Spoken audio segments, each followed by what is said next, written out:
വിവാദ വെളിപ്പെടുത്തലുകൾ പുറത്തു വന്നതിനു പിന്നാലെ രാഹുൽ മാങ്കൂട്ടം MLAക്കെതിരെ കേസെടുക്കണമെന്നാവശ്യപ്പെട്ട് പോലീസിൽ പരാതി.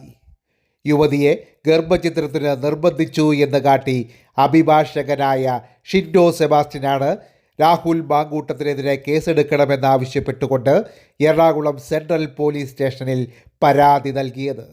കൂടാതെ ബാലാവകാശ കമ്മീഷനും ഇദ്ദേഹം പരാതി നൽകിയിട്ടുണ്ട്. തനിക്ക് അശ്ലീല സന്ദേശങ്ങൾ ലഭിക്കുകയും മോശം പെരുമാറ്റം അനുഭവിക്കേണ്ടി വരികയും ചെയ്തിട്ടുണ്ടെന്ന യുവനടി റിനി ആൻ ജോർജിൻ്റെ വെളിപ്പെടുത്തലുകൾക്ക് പിന്നാലെ രാഹുലിൻ്റേത് എന്ന് അവകാശപ്പെടുന്ന ചില ചാറ്റുകളും മറ്റും പുറത്തു വന്നിരുന്നു. ഇതിനു പിന്നാലെയാണ് യുവതിയുമായി ഗർഭചിത്രം സംബന്ധിച്ച് സംസാരിക്കുന്ന ഫോൺ സംഭാഷണം പുറത്തു വന്നതും. തുടർന്ന് യൂത്ത് കോൺഗ്രസ് സംസ്ഥാന അധ്യക്ഷൻ പദവി അദ്ദേഹം രാജിവെക്കുകയാണെന്ന് പ്രഖ്യാപിച്ചുകൊണ്ട് വാർത്താ സമ്മേളനം നടത്തിയ രാഹുൽ തനിക്കെതിരെ ആരും പരാതിയൊന്നും നൽകിയിട്ടില്ല എന്നാണ് അവകാശപ്പെട്ടത്. താൻ ഇന്ത്യ മഹാരാജ്യത്തെ നിയമ സംവിധാനത്തിന് വിരുദ്ധമായി ഒരു പ്രവൃത്തിയും ചെയ്തിട്ടില്ലെന്ന് രാഹുൽ മാധ്യമങ്ങളോട് പറഞ്ഞു. നിയമവിരുദ്ധമായി പ്രവർത്തിച്ചുവെന്ന് നിങ്ങൾക്ക് പറയാൻ പറ്റുമോ? തനിക്കെതിരെ ഒരു പരാതിയുമില്ല. തൻ്റെ പേരിൽ പുറത്തുവന്ന ഓഡിയോ സംഭാഷണവും രാഹുൽ തള്ളി.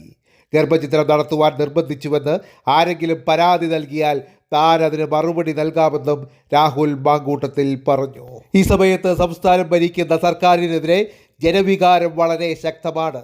CPM-നകത്തും വലിയ അന്തർചിത്രങ്ങളുണ്ട്. അതുകൊണ്ടാണ് തനിക്കെതിരെ ഇങ്ങനെയൊരു കേസ് ഉണ്ടാക്കിയെടുക്കുന്നത് എന്നാണ് അദ്ദേഹം പറഞ്ഞിട്ടുള്ളത്.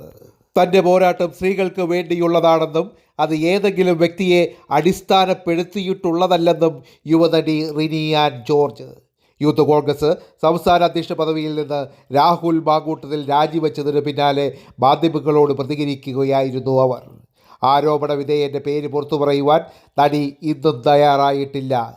ജനപ്രതിനിധി കൂടിയായ പ്രമുഖ യുവ നേതാവ് സ്ഥിരമായി അശ്ലീല സന്ദേശങ്ങൾ അയക്കുന്നതടക്കമുള്ള വിവരങ്ങൾ നടി ഇന്നലെ വെളിപ്പെടുത്തിയിരുന്നു. ഇതിനു പിന്നാലെ വലിയ തോതിൽ പ്രതിഷേധമൊഴിയുകയും രാഹുൽ മാങ്കൂട്ടത്തിൽ യൂത്ത് കോൺഗ്രസ് അധ്യക്ഷ പദവി രാജിവെക്കുകയുമായിരുന്നു. യുവനടിയുടെ ആരോപണത്തിന് പിന്നാലെ രാഹുൽ മാങ്കൂട്ടത്തിൽ MLAയെ വെട്ടിലാക്കി കൂടുതൽ തെളിവുകൾ പുറത്തു വന്നിരിക്കുകയാണ്.